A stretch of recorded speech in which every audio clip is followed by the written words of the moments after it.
Good morning students. बच्चों, आज की क्लास में मैं भारतीय अर्थव्यवस्था के बारे में डिस्कस करूंगा। Indian economy on the eve of independence. स्वतंत्रता के समय भारतीय की अर्थव्यवस्था किस ढंग से थी?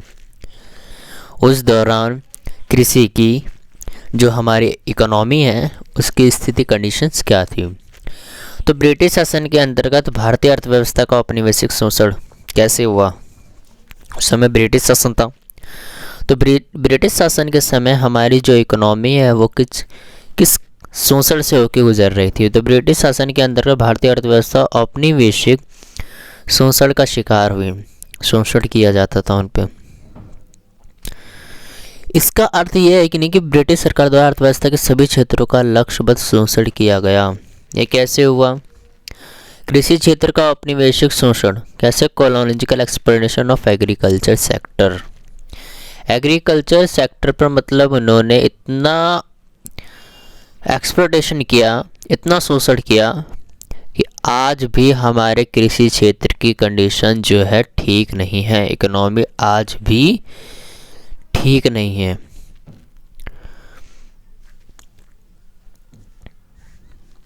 इस प्रथा के कारण भारतीय कृषि का शोषण इस प्रकार हो गया कि जो जमींदार थे, जमींदार को भूमि के स्वामी घोषित कर दिया गया था।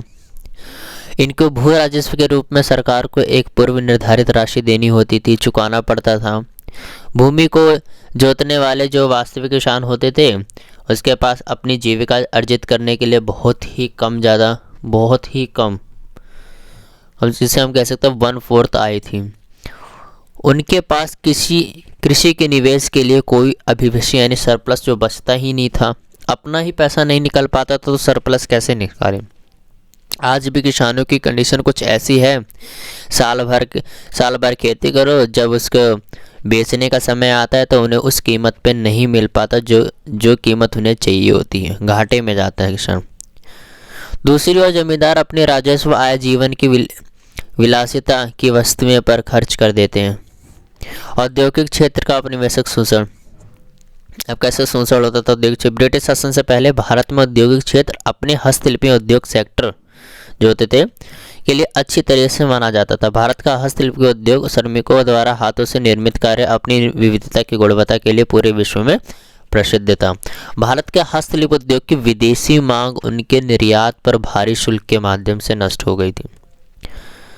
भारत के जो हस्तशिल्प उद्योग की घरेलू जो मांग थी वो भारतीय बाजारों में ब्रिटिश वस्तुओं के शुल्क मुक्त आयात जो ड्यूटी फ्री इंपोर्ट जिसे कहते हैं। अंतर्राष्ट्रीय व्यापार का औपनिवेशिक शोषण कैसे होता था? अंतर्राष्ट्रीय विभेद मूलक क्या होता था? प्रशुल्क आयात जो लगाने जाने वाला जो कर था, जो टैक्स था, वो नीति के माध्यम से भारत के अंतर्राष्ट्रीय व्यापार का शोषण किया गया। इसका न्याय क्या हुआ? ब्रिटेन में जो औद्योगिक ज़रूरतों को पूरा करने के लिए भारतीय कच्चे माल का जो शुल्क मुक्त नहीं आया था वो भी हो गया। भारतीय बाजारों में ब्रिटिश वस्तुओं की मांग का विस्तार करने के लिए ब्रिटिश वस्तुओं का शुल्क मुक्त आयात।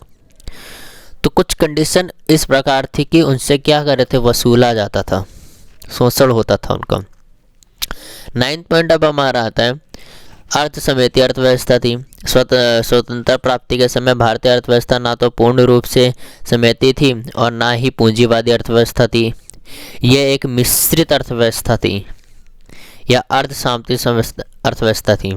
ऐसी अर्थव्यवस्था में उत्पादन के सामंतवादी और पूंजीवादी दोनों रूपों का मिश्रण था। उत्पाद के सामंतीवादी के रूप के कारण उत्पादकता कम थी, प्रोडक्शन बहुत ही ज़्यादा कम था और उसमें भी क्या करते थे ब्रिटिश शासन लोग? टैक्स लगाते थे और जिनसे क्या होता है किसान जो अर्थव्यवस्था थी वो बहुत ही ज़्यादा बिगड़ चुकी थी। औपनिवेशिक अर्थव्यवस्था में भारतीय अर्थव्यवस्था ब्रिटिश सरकार का एक उपनिवेश थी। इसका अर्थ है ब्रिटिश अर्थव्यवस्था के लाभ के लिए भारतीय अर्थव्यवस्था का शोषण किया जाना है। ब्रिटिश सरकार ने भारी कर लगाकर घरेलू उद्योगों का अंकुश लगाया। इससे भारतीयों को ब्रिटिश वस्तु खरीदने के लिए मंजूर होना पड़ा।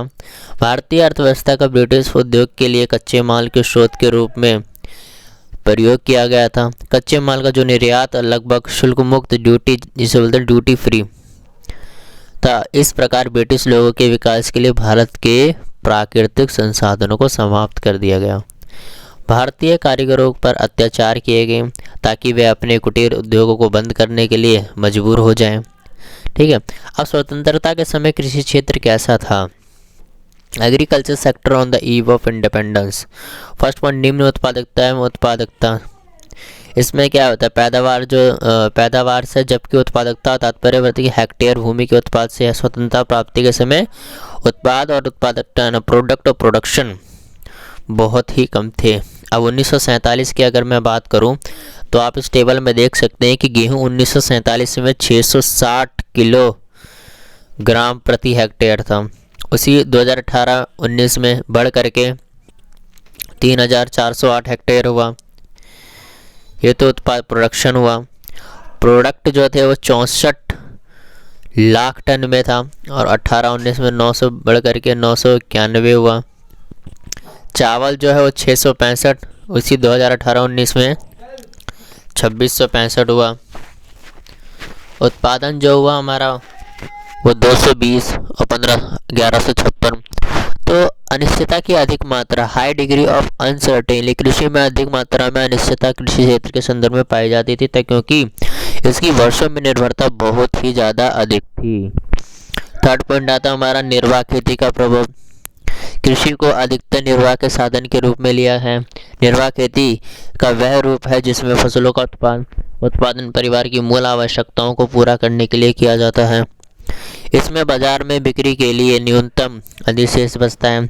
इसका अर्थ है कि जो व्यापारिक दृष्टिकोण की कमी होना।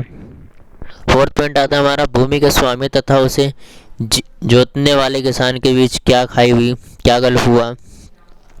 ब्रिटिश शासन के दौरान कृषि की एक विशेषता यह भी थी कि भूमि के स्वामी जो होते थे, जो ऑनर होते थे लैंड के, तथा भूमि को जोतने वाले किसानों के बीच खाई थी। भूमि के स्वामी फसल के हिस्सेदार होते थे, किंतु उत्पादन के लागत में क्या होता था, उनका कोई भी हिस्सा नहीं होता था। भूस्वामियों का एकमात्र उद्देश्य लगान आय जो फसल के हिस्से के रूप में को अधिकतर करना था। भूमि पर खेती करने वाले किसानों को जो पारिश्रमिक प्राप्त होता था उससे वे केवल अपना निर्वाह कठिनता से ही कर पाते थे। पांचवा पॉइंट था छोटी एवं खंडित जोतियाँ होती थी, बहुत ही ज़्यादा स्मॉल और फ्रेगमेंटेशन से होता था। छठा पॉइंट आता है ब्रिटिश राज में भू राजस्व प्रणाली कुछ किस तरीके की थी। जमींदारों को भूमि के स्थायी स्वामी स्वीकार किया गया था। जमींदार जो भू राजस्व के रूप में थे वो सरकार को एक निश्चित राशि देनी होती थी। जमींदारों को क्या करना पड़ता था, स्वतंत्रता थी कि वो भूमि को जोतने वाले जो किसान हैं को मिलने वाले राशि ले सकते हैं। इससे जमींदारों को द्वारा बहुत ही ज़्यादा कठिनाइयों का सामना करना पड़ता था। कृषि का माध्यकारी व्यापारिक, कृषि के व्यापारीकरण से अभिप्राय जो है वो स्वयं उपभोग के लिए करने वाले के स्थान पर बाजार के लिए खेती करने से है। इस संदर्भ में निम्नलिखित दे रखे हैं। जैसे किसानों को क्या होता था, किसान पूरी ही तरफ से मारा जाता था। मध्यकारी व्यापारीकरण कर दिया था उसका पूरा। ठीक है, तो बच्चों आज की क्लास में इतना ही। नेक्स्ट क्लास में मैं इसका बचा हुआ पोर्शन कंप्लीट कराऊंगा। मेरे चैनल को सब्सक्राइब करना मत भूलना, लाइक करना, शेयर करना, और जब आप कमेंट करते हैं तो मुझे बहुत अच्छा लगता है, तो कमेंट ज़रूर कीजिएगा। ठीक है, thanks for watching my video.